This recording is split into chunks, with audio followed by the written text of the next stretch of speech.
সকাল সকাল দেখলেন তো আমি চা নিয়ে আসছি আপনার মধ্যে। এতদিন প্রতিদিন ব্লগ দিতে পারছি না, কারণ কি আপনারা তো জানেন।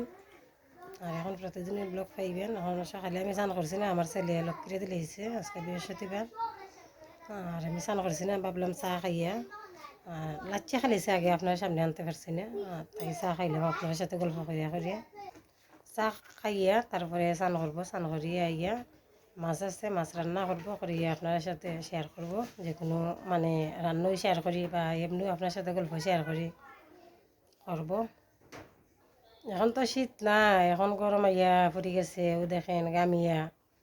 এখন যদি ফ্যান চালাইয়া আপনারা ব্লগ দেই তাইলে ফ্যানের শব্দ হয়। মানে আমি মুখে বক মানে আপনার সামনে আমি এমনি মুখ দিয়ে বক বক করতে পারতাম না, রেকর্ড দেওয়া লাগবো। তাই একটু সময় ফ্যান বন্ধ করছি। ও দেখেন গামিয়া কি অবস্থা।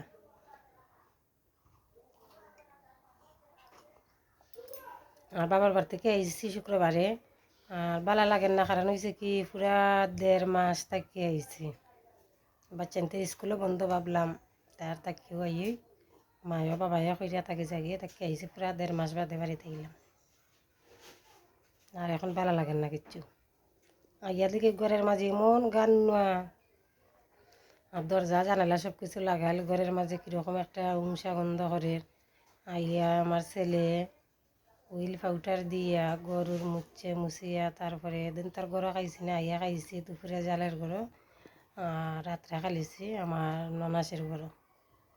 ও রান্না করছি না, পরের দিন শীতলি ভর্তা করে লেছি। ওইও রান্না করা লাগছে না, আমরা এখানে পুনি আছে, পুনির মধ্যে করছি গিয়া। মানে শনিবারে আর রবিবারে রান্না বান্না করলাম, ব্লগ দিতে পারলাম না। সোমবারে আপনারা ব্লগ দিলাম। আর আজকে আইলাম আপনার সামনে, মানে এত কাজ, এত কাপড় চোপড় সব কিছু, মানে আর ব্লগ দিতে পারলাম না আপনারা। ও আর কি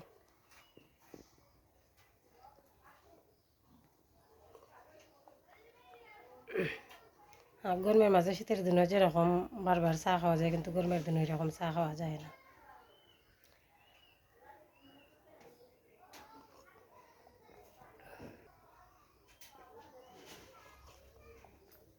গল্প করিয়া করিয়া চা খালিলাম, এখন পান খাইম, খাইয়া তারপরে চানো যাইম। তারপরে পানুন খাইয়া গেছি মামনি তারা গরু। আমার নানাসের ঘরে গিয়া দেখি আমার বাগনি ও দেখেন লুচি বলছেন। আপনারা খেয়ে খেয়ে এইরকম লুচি বলতেন পারুন, অবশ্যই কমেন্ট করে জানাইবেন। মানে এত সুন্দর লুচি বল হয়েছে, এরা আপনারা পারবাইনি। লুচি বলি আইয়া দেখি আমার দুঃখের একটা খবর। ও দেখেন আমার ছেলে আচার খাইয়া মাথাটা ফাটাইয়া ফেলাইছে। ও দেখেন এত রক্ত গর্জনা বাইদে বাইয়া চড়ছে। আমি মুছিয়া দিয়ে আপনারা মানে ভিডিও করছি, করিয়া আপনারা দেখাইতেছি। ও দেখেন কি পরিমাণে রক্ত ঝরছে। মানে রাত্রে মেঘ দিছে, সকালেও মেঘ দিছে। মেঘ দেওয়ার পরে উঠান হয়ে গেছে ফিসলা। আর উঠানের মধ্যে আচার খাইয়া আমাদের ঘরের সিঁড়ি আছে না, সিঁড়ির মধ্যে লাগিয়া মানে মাথা এত ফাটা কান্দের খালি। ওখানে বড় ছেলে কমাগো মাথা ফাটাই লিছে, দৌড়িয়া গেদিকে মানে মাথা ফাটাইয়া কিতা কইমো আপনারা বুঝতে পারলাম না। ছেলেটার মাথা কমতো কইরে আপনারা সবাই আশীর্বাদ করবেন। তারপরে বসাই দিলাম রান্নার, কি করবো, ছেলে ভাই মাথা ফাটাইছে, কোনো কাজও ভালো লাগেন না আমার। রান্না না করলে তো মানে হইতো না। দুইয়ে ছেলেও খাইতেইব, আমিও খাইতাম। বাবাই দুধও জাল দিয়ে রাখি দিছি। ডেইলি আধা লিটার করে দুধ দেওয়া যায়, আবার রাখি দুধ। মানে 2 মাস রাখছিলাম না, এখন আবার রাখি। আর আবার দুধ জাল দিয়ে আমার ভাতও রান্না হয়ে গেছে গিয়া। আর আবার আমি উড়ি টমেটো আলু দিয়ে এগুলা দিয়া মাছের ঝোল রান্না করবো পাতলা করিয়া। তারপরে আমার মানে আমি কেন পানি দিয়ে দিছি, যতটুক দরকার অতটুকু দিয়ে দিছি। এখন আমি মানে মাছও দিয়ে দেবো, দিয়ে এখন আমি লম্বা করে একটা জাল দেব, দিয়া রান্না হয়ে গেলে কি তারপরে তো খাওয়া দাওয়া করবো। করি আপনার সাথে মানে ব্লগ আর শেয়ার করতে পারছি না সারাদিনে। সন্ধ্যার সময় চা নিয়ে আসলাম, এই যে আমার চা করা।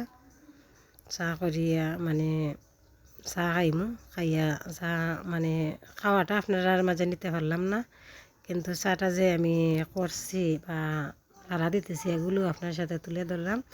তাইলে আপনারা সবাই ভালো থাকেন, সুস্থ থাকেন। নতুন ব্লগও দেখইব।